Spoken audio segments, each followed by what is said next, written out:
This video is sponsored by War Thunder. This is a map of poverty rates by county in the US. Look at it for a few seconds and one thing becomes immediately clear. The poorest counties in America are mostly concentrated in these states, or what many consider the South. Overall, the region is still poor. If we compare the states that seceded from the US in 1861 during the American Civil War to the rest of the country, there is still a significant gap, with the 5 poorest states located in the South. Just look at this chart by the Census Bureau, and it's clear that the South has by far the largest share of high poverty counties in the country, with over 80% of all high poverty counties in America. 1 in 10 southern counties are high poverty, which is over 3 times the US average. But let's be clear about what we mean when we say the South, because it turns out there are a few competing definitions of the South. The simplest is the Mason-Dixon line, which defined the borders in the American Civil War. The US Census, however, includes states like Oklahoma and Maryland, which were not part of the Confederacy and aren't generally considered culturally Southern. We'll include these states for simplicity's sake, even though some viewers may not consider them as Southern. But anyway, this divide between the North and the South of the US is as old as the country itself. In 1900, it was estimated that the average Southerner earned only half of the US average income. So, what explains this gap? Well, the South has long been an agricultural society, and up to the Civil War, it was reliant on slave labor. The South mainly comprised of landowners and enslaved people. So the economic model discouraged investment and innovation, except for small exceptions like the cotton gin, a device that made faster cotton production possible. The North was more industrial, had a higher population density, and was not reliant on slave labor, stimulating innovation and economic development. The result was that most machinery and industrial equipment was produced in the North, while the South specialized in food production and raw materials. The North lacked the natural resources of the South, which encouraged it to invest in better productivity and pushed the population towards its urban centers. When slavery was abolished after the South lost the Civil War, new reasons for the North-South gap emerged. Racial segregation laws soon separated white and black citizens into living parallel and highly unequal lives, and a new economic system barely distinguishable from slavery was created. This discrimination plus opportunities in the industrialized North pushed over 6 million African Americans to migrate north between 1910 and 1970 in what was called the Great Migration, adding much to the workforce available to the already strong industry there. Over the past century, the South has undergone massive changes from these major population shifts to massive industrial investment, which I'll explain in a bit, but the South remains one of the poorest parts of the country. In fact, when you overlay the areas where slavery was most prevalent in 1860 with the poorest counties in the country, it seems to suggest the legacy of slavery lingers as high poverty. But before I show you, very quickly, I need to pay for this video, so thank you War Thunder for sponsoring this video. War Thunder is the most comprehensive vehicle combat game ever made. Play more than 2,500 tanks, planes, helicopters, and ships in dynamic combined arms PvP battles. Every vehicle is incredibly detailed, offering a highly immersive combat experience. War Thunder offers action-packed matches, more realistic and tactical experiences, and intense PvP battles at various immersion levels for all playstyles. It offers incredible graphics in 4K resolution, authentic sound effects, and beautiful music, creating an atmosphere to immerse yourself fully. Play War Thunder for free on PC, PlayStation or Xbox now by using my link in the pinned comment or video description. New and returning players who haven't played in 6 months will also receive a massive bonus pack across all platforms that includes multiple premium vehicles, the exclusive vehicle decorator Eagle of Valor, 100,000 Silver Lions, and 7 days of premium accounts. It's available for a limited time only, so be quick. Alright, back to the video. Even today, the South as a region lags behind in income. Take a look at this map of the US, showing each state ranked by GDP per capita, meaning the economic output per person living in the state. As you can see, there is quite a range between states. The American economy is the world's leading economy at nearly $25 trillion GDP, producing almost a quarter of the economic output of the whole world combined.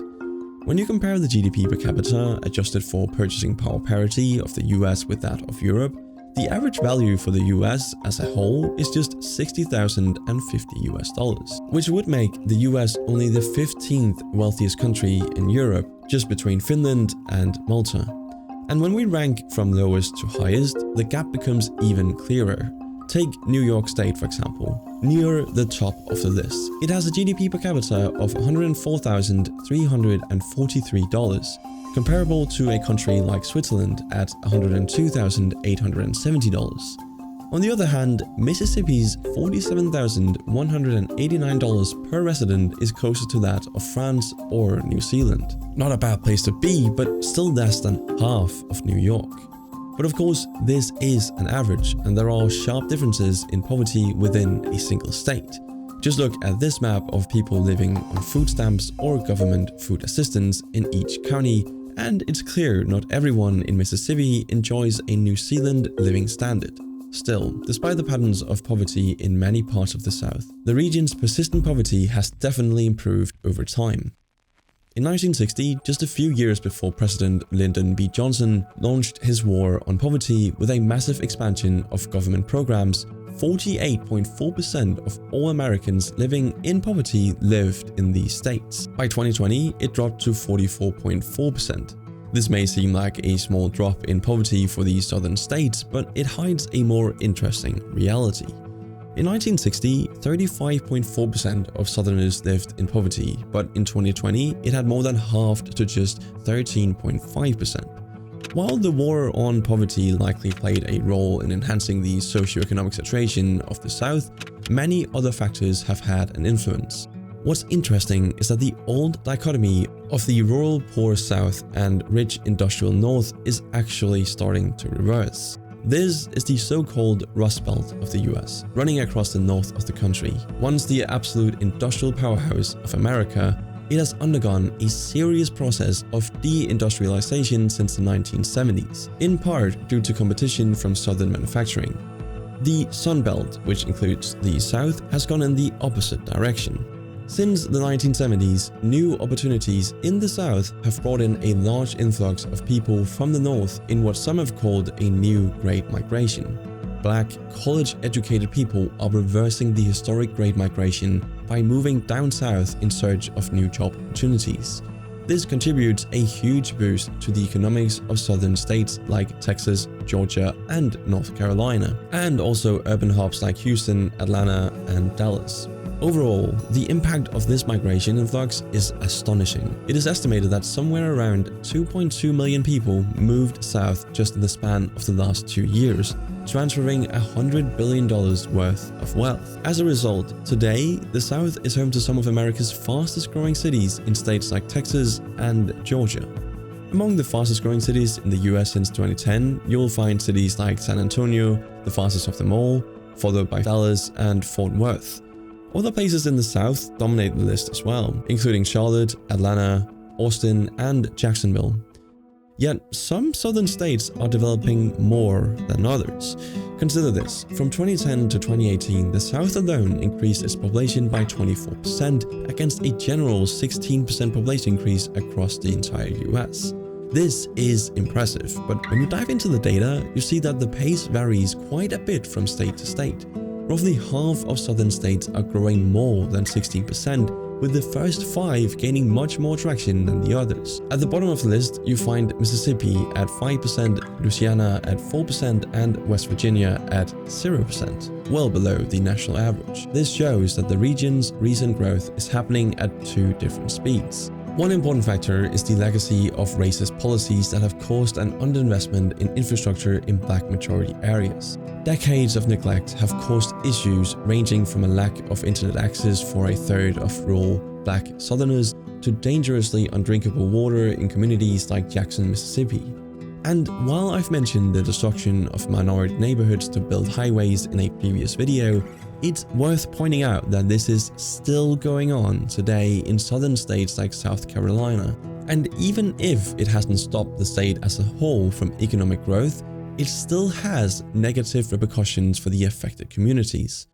Another reason the South is developing at different speeds is that some states have been able to innovate more than others. States like Texas, Florida, and Georgia have successfully diversified their economies with strong sectors such as technology, energy, tourism, and trade. On the other hand, West Virginia is struggling, becoming trapped by dependency on a single industry. It is the poorest US state by many economic factors and has long been tied to the coal extraction industry, exploiting mines along the western Appalachian mountain range, even removing entire mountaintops.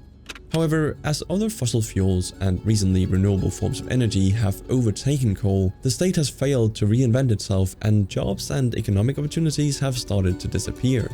This has become increasingly noticeable in recent years. West Virginia University's Bureau of Business and Economic Research estimates that the state lost a whopping 94,000 jobs as the pandemic hit in 2020.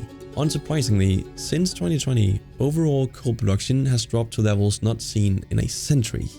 This is all set to worsen in the face of national plans to decrease America's reliance on fossil fuels, coals, and other non-renewable energy sources. As a result, West Virginia has been frantically resorting to controversial political measures, such as pressuring banks active in the state that are disinvesting or boycotting fossil fuels. A lack of economic opportunities has therefore pushed people living in West Virginia and other poor southern states to move away, rely on Social Security, or settle for sporadic low-paying jobs. Sadly, this often is linked to poverty, low educational attainment, and epidemic drug abuse. The result is that West Virginia led the nation in opioid drug-related overdoses in 2017, although the situation may finally be improving. While West Virginia is a bit of an outlier economically, it's joined by several southern states like Arkansas, Alabama, and Louisiana at the bottom of education ranks. At the same time, other southern states like Florida, Virginia, and North Carolina are highly ranked, showing that the two-speed development of the South isn't limited to just economics. US News even rated Florida #1 in overall education. Still, several southern states are among the lowest in educational attainment, with only 86% of Mississippians graduating high school, only higher than, surprisingly, California and Texas. When it comes to university degrees, the divide is even clearer, with Deep South states at the bottom of the heap. But before I show you, I just want to quickly thank War Thunder again for sponsoring this video. Play it for free on PC, PlayStation, or Xbox by using my link in the pinned comment or video description. New and returning players who haven't played in 6 months will also receive a massive bonus pack across all platforms. It's a limited offer, so make sure not to miss it. Despite the low educational figures in some states, the South's development is positive overall. The region as a whole is growing economically, with 40% of net jobs created nationally in 2016 located in a few southern states.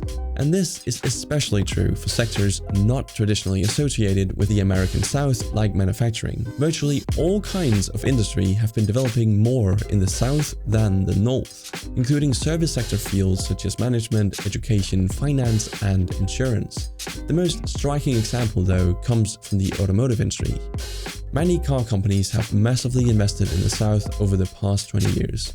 Primarily foreign manufacturers from Europe and Asia have invested billions to open up dozens of factories thanks to several factors, including state government incentives, lower energy costs, and lower concentration of labor unions. It might seem strange to Europeans how the US can be so fragmented in terms of development, but the continental US spans a size near that of Europe, with 75% of its population. This scale highlights why each US state functions almost like a sovereign nation, with its own constitution and laws. And this is how the southern states are able to attract new car factories with lower tax rates and looser labor laws. Still, some have criticized the Southern economic development model of low wages, taxes, and little regulation. The Economic Policy Institute claims that the Southern model is rooted in racism and fails to promote the economic well-being of workers and families, highlighting the enduring poverty in many parts of the South.